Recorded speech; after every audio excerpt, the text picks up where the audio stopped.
नमस्कार मंडळी. नाश्त्याला एकाच प्रकारचे पोहे खाऊन कंटाळा आला आहे का? आणि आला असेल ना, तर दिवसभर छान मऊ लुसलुशीत राहणारे माझ्या पद्धतीने नक्की एकदा पोहे करून पहा. मुलांच्या टिफिनला देखील देऊ शकतो. तर चला वेळ न घालवता रेसिपीला सुरुवात करूयात. सर्वात प्रथम एक हिरवीगार ताजी टवटवी स्वच्छ धुवून घेतलेली काकडी अशा प्रकारच्या बारीक किसणीने किसून घेऊयात. काकडीचं प्रमाण तुमच्या आवडीनुसार घेऊ शकता.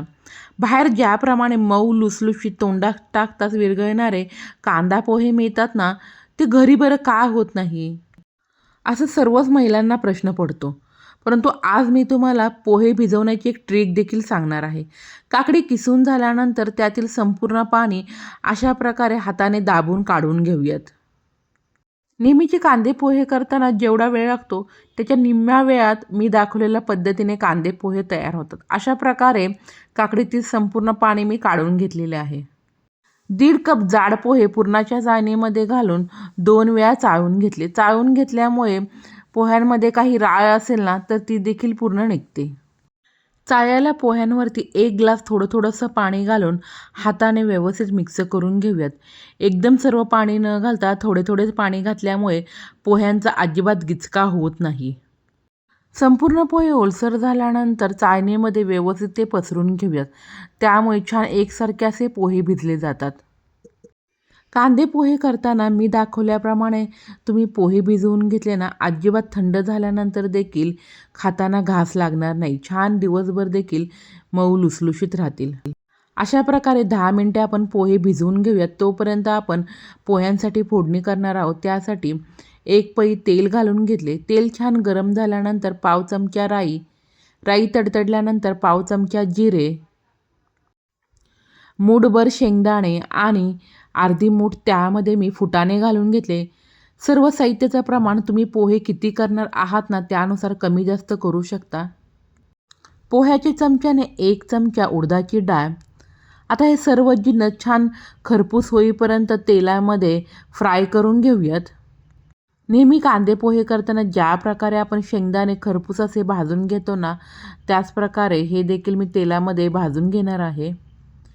शेंगदाणे छान डाग लागेपर्यंत भाजून घेतल्यानंतर 2 बारीक चिरलेली हिरवी मिरची आणि किसून घेतलेलं अर्धा चमचा आलं आल्यामुळे पोह्याला खूप छान टेस्ट येते. आता मिरची आणि आलं देखील तेलामध्ये छान भाजून घेऊयात. त्यानंतर 2 मध्यम आकाराचे बारीक चिरलेले कांदे घालून ते देखील आपण छान भाजून घेणार आहोत. पोहे म्हटल्यानंतर त्यामध्ये कढीपत्ता तर आलाच पाहिजे. कढीपत्त्याशिवाय पोहे पूर्णच होणार नाही. नेहमीचे कांदे पोहे खाऊन कंटाळा आला असेल ना, तर हे नक्की काकडीचे कांदे पोहे करून पहा. आणि मला खात्री आहे एकदा केले ना परत कराल. आणि किसून काकडी घातल्यामुळे अजिबात हे पोहे ड्राय देखील होत नाही आणि दिवसभर देखील छान मऊ लुसलुशीत राहतात.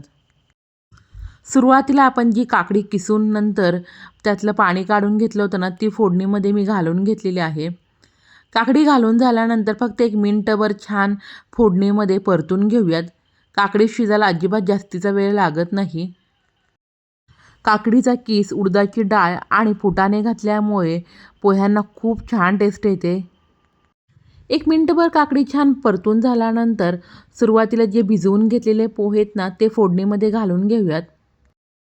पोहे भिजवताना पुरणाच्या चाळणीमध्ये पसरून भिजवून घेतल्यामुळे अजिबात पोह्यांचा गिचका झालेले नाही. छान सुटसुटीत असे पोहे देखील भिजलेले आहेत ना. 1 चमचा साखर, चवीप्रमाणे मीठ, बारीक चिरलेली कोथिंबीर आणि अर्धा लिंबाचा रस घालून सर्व जिन्नस आपण व्यवस्थित मिक्स करून घेऊयात. लिंबाचा रस आणि साखर घातल्यामुळे पोह्यांना खूप छान टेस्ट येते. तुम्हाला आवडत असेल ना, तर ह्या स्टेपला तुम्ही पोह्यांमध्ये 1 चमचा साजूक तूप घातले तरीही चालेल. माझ्या मुलीला हे काकडीचे पोहे खूप आवडतात. त्यामुळे मी आठवड्यातून एकदा तर अशा प्रकारे पोहे करून देते. काकडीबरोबरच हिरवा मटार, स्वीट कॉर्न, गाजर किंवा बारीक चिरलेली शिमला मिरची घालून देखील अशा प्रकारे पोहे करून घेऊ शकता. माझ्या मुलीला व्हेजिटेबल पोहे खूप आवडत असल्यामुळे ते देखील मी तिला टिफिनला करून देते. त्या कारणामुळे सर्व भाज्या देखील मुलांच्या पोटात जातात. अशा प्रकारे सर्व जिन्नस व्यवस्थित मिक्स करून घेतल्यानंतर आपण झाकण ठेवून फक्त एक वाफ काढून घेऊयात. नेहमी कांदे पोहे करताना आवर्जून हळद घातली जाते, परंतु आज पहा हळद न घालता देखील किती सुंदर असे पोहे दिसत आहेत ना. तर अशा प्रकारे मऊ लुसलुशीत काकडीचे पोहे तयार झालेले आहेत. तुम्ही देखील नक्की करून पहा आणि कसे झाले ते मला कमेंट बॉक्समध्ये सांगायला विसरू नका. फक्त शेंगदाणे आणि फुटाणे छान कुरकुरीत होईपर्यंत तेलामध्ये परतून घ्या, त्यामुळे खाताना खूप छान टेस्ट येईल. तुम्हाला आवडत असेल ना तर काकडीसोबतच किसलेला ओला नारळ देखील घालू शकता, त्यामुळे देखील पोह्याला खूप छान टेस्ट येईल. उपलब्ध घरातील साहित्यात होणाऱ्या भरपूर साऱ्या रेसिपी आपल्या चॅनलवरती मी अपलोड केलेल्या आहेत, त्या देखील जरूर पहा. रेसिपी आवडली असेल तर नक्की लाईक करा, जास्तीत जास्त शेअर करा. अशाच नवनवीन रेसिपी पाहण्यासाठी माझ्या चॅनलला सबस्क्राईब करा. बेलची घंटी वाजवायला अजिबात विसरू नका. चला भेटूया अशाच एका साध्या सोप्या रेसिपीबरोबर. तोपर्यंत हे पोहे नक्की करून पहा. चला भेटूया पुढील व्हिडिओत. धन्यवाद.